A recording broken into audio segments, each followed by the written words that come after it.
नमस्ते बच्चों। आज हम कविवर सुमित्रा नंदन पंत की परिवर्तन कविता पर चर्चा करेंगे। इससे पूर्व मैंने आपको पंत की नौका विहार कविता की व्याख्या और उसके विषय में बताया था कि किस प्रकार से छायावाद की एक सुंदर कविता थी, जिसमें कि चांदनी रात में कवि नौका में विचरण कर रहे हैं और चांदनी रात की सुंदरता के साथ साथ कवि ने मानवीकरण करा है, गंगा की सुंदरता का वर्णन करा है था। तो वो पढ़ी थी हमने। आज हम पंत की परिवर्तन कविता के विषय में मैं आपको बताऊंगी। ये जो परिवर्तन कविता है कविवर पंत की, यह एक चिंतन प्रधान कविता है। इस कविता का रचना काल सन 1924 माना गया है। इस कविता में भी मौन निमंत्रण, जो कवि की मौन निमंत्रण कविता है, उसके समान ही रहस्यात्मक अनुभूति प्रधान रही है।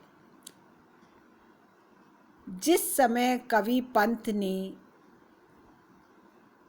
अपनी यह लंबी कविता लिखी थी, उस समय उनके जीवन का भीषण संघर्ष का काल था,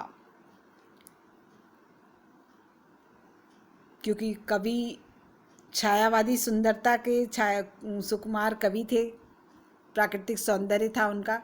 तो संघर्ष के क्षणों में कोमल प्राण कवि चिंतन में डूब जाते हैं। मैंने बताया ना, चिंतन प्रधान कविता है उनकी। जो प्राकृतिक सौंदर्य से युक्त कविताएं हैं, उससे थोड़ी अलग हटकर ये कविता है ना। अपनी उन्हीं विषम परिस्थितियों में, मन स्थिति में, पंत विश्व में निरंतर हो रहे परिवर्तन, जीवन मृत्यु और ध्वंस निर्माण के सतत चलते रहने वाले चक्र को देखकर अपनी अनुभूति को इस कविता के रूप में व्यक्त कर बैठे हैं। पंत जी ने अपनी इस कविता के संबंध में स्वयं ही लिखा था। देखिए क्या लिखा है। पंत की प्रतिनिधि रचना पल्लव है ना, उसमें लिखा है, पल्लव की प्रतिनिधि रचना परिवर्तन में विगत वास्तविकता के प्रति असंतोष तथा परिवर्तन के आग्रह की भावना विद्यमान है। साथ ही जीवन की अनित्य वास्तविकता के भीतर से नित्य सत्य को खोजने का प्रयत्न भी है, जिसके आधार पर नवीन वास्तविकता का निर्माण किया जा सके। ये इन्वर्टेड कॉमा में कोट कर सकते हैं, पंत जी के स्वयं के शब्द हैं। इसमें कवि ने, इस कविता में कवि ने प्रकृति में होने वाले परिवर्तनों के माध्यम से काल चक्र के सतत प्रवाह में होते रहने वाले परिवर्तनों का अंकन दर्शन के आधार पर किया है। इसलिए ही हम इस कविता को पंत की भावी चिंतन प्रधान कविताओं की पृष्ठभूमि माना जा सकता है, क्योंकि ये पंत की जो कविता है, वैसे तो पंत ने प्रकृति के कोमल रूप का ही अधिक वर्णन करा है ना। एक वीणा की मधु झंकार कहाँ है सुंदरता का पार, तुम्हें किस दर्पण में सुकुमार दिखाऊं मैं साकार, है ना, कोमल रूप का वर्णन किया है। या फिर वो देखिए, पावस ऋतिति पल पल पर्वत प्रदेश पल पल परिवर्तित प्रकृति वेश, है ना। तो कोमल सुंदरता का, कोमल रूप का वर्णन करा है। परंतु इसमें प्रकृति के कोमल कठोर दोनों ही रूपों का अंकन करते हुए कठोर रूपों को अधिक स्थान दिया है। वैसे तो पंत जी को प्रकृति का कोमल रूप ही अधिक भाता रहा है ना।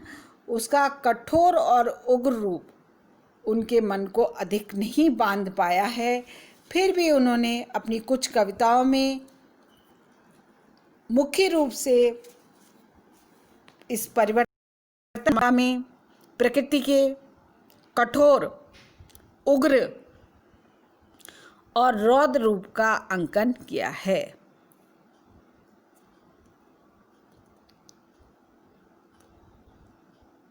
इस कविता में दर्शन प्रधान चिंतन का आधिक्य रहने के कारण यह संभावना अधिक थी कि यह नीरस और रूखी हो जाती है।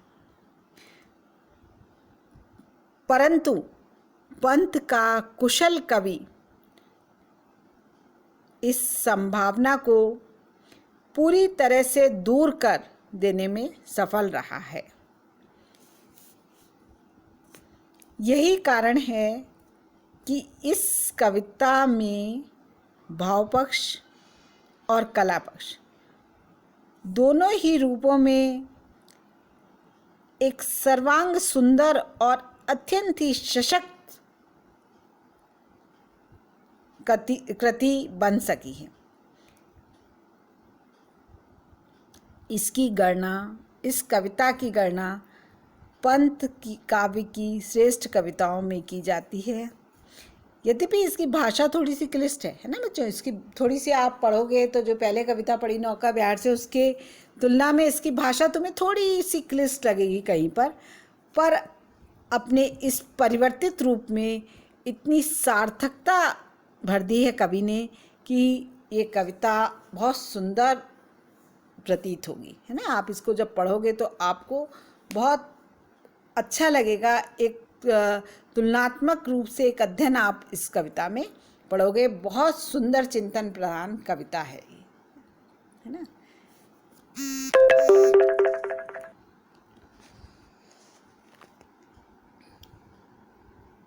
देखिए, कहाँ आज वह पुण्य पुरातन, वह सुवर्ण का काल,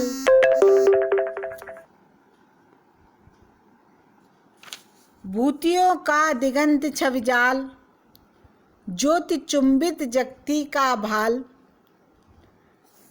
राशि राशि विकसित वसुधा का यह यौवन विस्तार, स्वर्ग की सुषमा जब साभार धरा पर करती थी अभिसार, प्रसूनों का शाश्वत श्रृंगार, स्वर्ण भृंगों के गंध विहार, गूंज उठते थे बारंबार सृष्टि के प्रथमोद्गार, नग्न सुंदरता थी सुकुमार, रीति और सिद्धि अपार।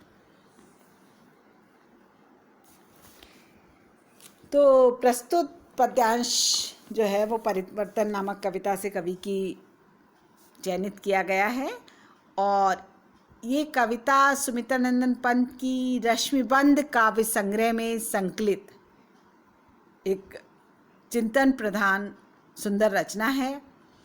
इसमें कवि ने वर्तमान काल में धरती पर हुए परिवर्तन को लक्ष्य करके अतीत की गरिमा में स्थिति का चित्रण किया है तथा एक प्रकार से हम देखें तो इस कविता में कवि ने वर्तमान और अतीत की तुलना प्रस्तुत करी है ना। देखिए, प्रथम पंक्ति देखिए, कहाँ आज वह पुण्य पुरातन, वह सुवर्ण का, आज के समय में और अतीत की दोनों का तुलनात्मक रूप यहाँ पे इस कविता में कवि ने प्रस्तुत करा है। कवि कहते हैं, कहाँ आज वह पुण्य पुरातन, वह सुवर्ण का काल कहाँ, कि आज वह सब तरह से परिपूर्ण पुरातन और स्वर्णिम काल कहाँ गया। कहाँ, एक प्रश्न वाचक रूप में कवि पूछते हैं कि अपने देश का वैभव और समृद्धि से युक्त प्राचीन युग कहाँ गया, है ना। प्राचीन युग का स्मरण करते हुए कवि कहते हैं कि कहाँ गया वह युग, उस पुरातन काल में भूतियों का दिगंत छवि जाल, सभी दिशाओं तक वैभव की शोभा का जाल फैला हुआ था। भूतियों का दिगंत, सब दिशाओं में उसकी वैभव का जाल फैला हुआ था। ज्योति चुंबित जगती का भाल और अत्यंत ही उज्जवल ज्योति सृष्टि के मस्तिष्क को चूमती थी। राशि राशि विकसित वसुधा का यौवन विस्तार, और उस समय धरती रूपी नायिका, देखिए रूपक अलंकार आ गया, धरती को नायिका के समान चित्रित करा है, मानवीकरण भी है कि धरती रूपी नायिका के यौवन का विस्तार कितना अपरिमित अतुलित था। स्वर्ग की सुषमा जब सा भार, तब उस समय की बात कर रहे हैं, प्राचीन काल की बात करते हुए कवि कह रहा है कि उस समय इतना सौंदर्य था, तब स्वर्ग की सारी सुषमा, स्वर्ग की सुषमा जब सा भार, सारी सुषमा आभार सहित धरा पर करती थी अभिसार, धरती पर स्वयं ही उतर आती थी, स्वयं ही विचरण करती थी।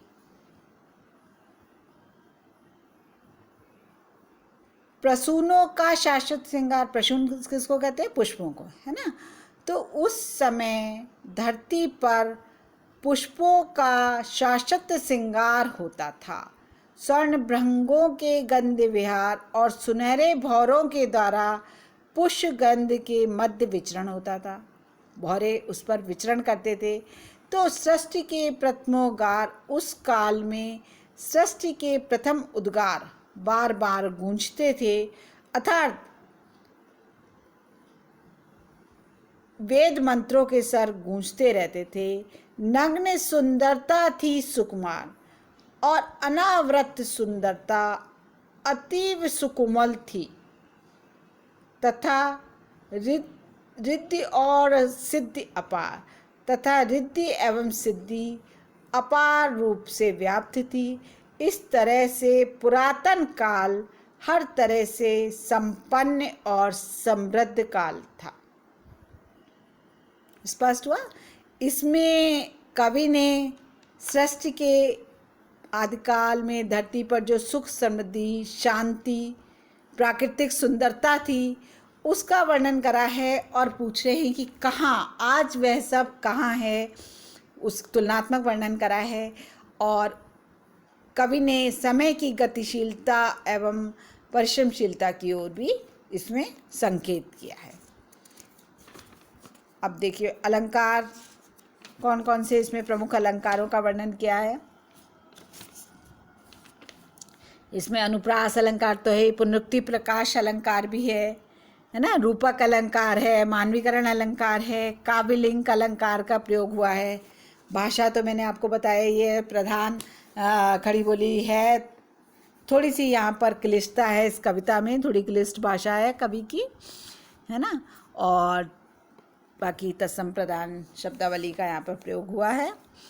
और एक ये दर्शन प्रधान चिंतन का अधिक्य है इस कविता में, है ना। दर्शन है, दर्शन मैंने शुरू में बताया था आपको, चिंतन प्रधान कविता है कवि की ये, क्योंकि इसमें कवि ने इतिहास के वैदिक युग को मानव इतिहास का स्वर्ण युग माना है। और आज के समय में कवि प्रश्न करता हुआ कह रहा है कि वह स्वर्णयुग कहाँ है ना। तो ये एक सुंदर कविता है कवि की। थोड़ी जो उनकी और कविताएं हैं प्राकृतिक सौंदर्य से युक्त, उससे थोड़ी सी हटकर ये कविता एक अलग कविता है, और इसको हम लोग आगे के व्याख्यानों में कंटिन्यू करेंगे। धन्यवाद बच्चों।